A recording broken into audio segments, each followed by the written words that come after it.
Hi എല്ലാ കൂട്ടുകാർക്കും പുതിയൊരു വീഡിയോയിലേക്ക് സ്വാഗതം. ആദ്യം തന്നെ ഞാൻ ഉണ്ടാക്കുന്നത് മീൻകറിയാണ്. അതിന് വേണ്ടി ചട്ടി വെച്ച് എണ്ണ ഒഴിച്ച് കൊടുത്തതിന് ശേഷം കടുകിട്ട് പൊട്ടിയതിന് ശേഷം അതിലേക്ക് ഇഞ്ചി വെളുത്തുള്ളി അരിഞ്ഞിട്ട് കൊടുത്തിട്ടുണ്ട്. അല്പം കറിവേപ്പിലയും കൂടി ഇട്ട് കൊടുത്തിട്ടുണ്ട്. ഇനി ഇഞ്ചി വെളുത്തുള്ളി ഒന്ന് നന്നായിട്ടൊന്ന് മൂത്ത് വന്നതിന് ശേഷം അതിലേക്ക് ആവശ്യത്തിനുള്ള പൊടികൾ ഇട്ട് കൊടുക്കുക.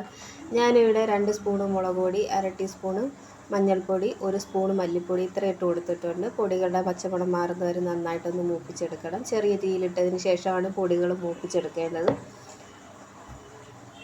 അപ്പോൾ പൊടിയൊക്കെ നന്നായി മൂത്ത് വന്നത് ഇതിലേക്ക് ആവശ്യത്തിനുള്ള വെള്ളവും കൂടി ചേർത്ത് കൊടുക്കാം. അപ്പോൾ വെള്ളമൊക്കെ ഒഴിച്ച് കൊടുത്തിട്ടുണ്ട്. ഇതിലേക്ക് ഇനി അല്പം ഉപ്പ് കൂടി ഇട്ട് കൊടുത്തിട്ടുണ്ട്. ഇനി ഇതിലേക്ക് 2 കഷ്ണം കുടംപുളി ഇട്ട് കൊടുക്കുന്നുണ്ട്. ഇനി ഇതിലേക്കുള്ള മീൻ കഷ്ണങ്ങളും കൂടി ഇട്ട് കൊടുക്കാം.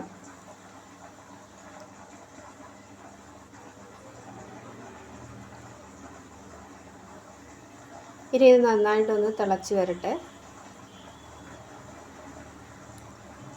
അപ്പോൾ മീൻകറിയൊക്കെ നന്നായിട്ട് തിളച്ച് വരുന്നുണ്ട്. ഈ സമയത്ത് ഞാനിതാ മോര് കാച്ചാനായിട്ട് ചട്ടി വെച്ചിട്ടുണ്ട്. ഇതിലേക്കൊരല്പം ഉലുവാപ്പൊടിയും കൂടി മീൻകറിയിലേക്ക് ഇട്ട് കൊടുത്തതിന് ശേഷം ഞാനിതാ മോര് കാച്ചാനായിട്ട് അതിലേക്ക് ചെറിയ ഉള്ളി അരിഞ്ഞതും കറിവേപ്പില, ഉണക്കമുളക്, വെളുത്തുള്ളി, ഇഞ്ചി അരിഞ്ഞത് ഇതെല്ലാം കൂടി ഇട്ട് കടുക് വറുത്തതിന് ശേഷം മൂപ്പിച്ചെടുക്കുകയാണ്. അതൊന്ന് മൂത്ത് വന്നതിന് ശേഷം ഞാനതിലേക്ക് ഒരല്പം മുളക് പൊടി ഇട്ട് കൊടുത്തിട്ടുണ്ട്. ഇനി ഇത് ഒന്ന് മൂത്ത് വന്നതിന് ശേഷം ഞാനിതിലേക്ക് തൈര് ഒഴിച്ച് കൊടുക്കുകയാണ്.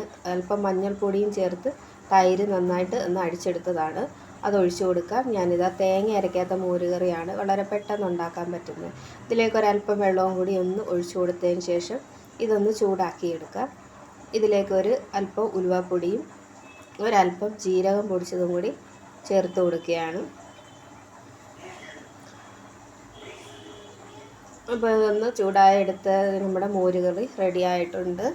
ഇനി ഒരു തോരൻ വെക്കാനായിട്ട് ചട്ടി വെച്ച് വെളിച്ചെണ്ണ ഒഴിച്ച് കടുക് ഇട്ട് പൊട്ടിയതിന് ശേഷം അതിലേക്ക് ഞാനിതാ ഒരു ബീട്രൂട്ടും ഒരു സവാള അരിഞ്ഞതും കൂടി ഇട്ട് കൊടുത്തിട്ടുണ്ട്. പിന്നെ അല്പം കറിവേപ്പില ഇട്ട് കൊടുത്തതിന് ശേഷം അടച്ച് വെച്ച് നമുക്ക് മീഡിയം തീയിലൊന്ന് വേവിച്ചെടുക്കാം.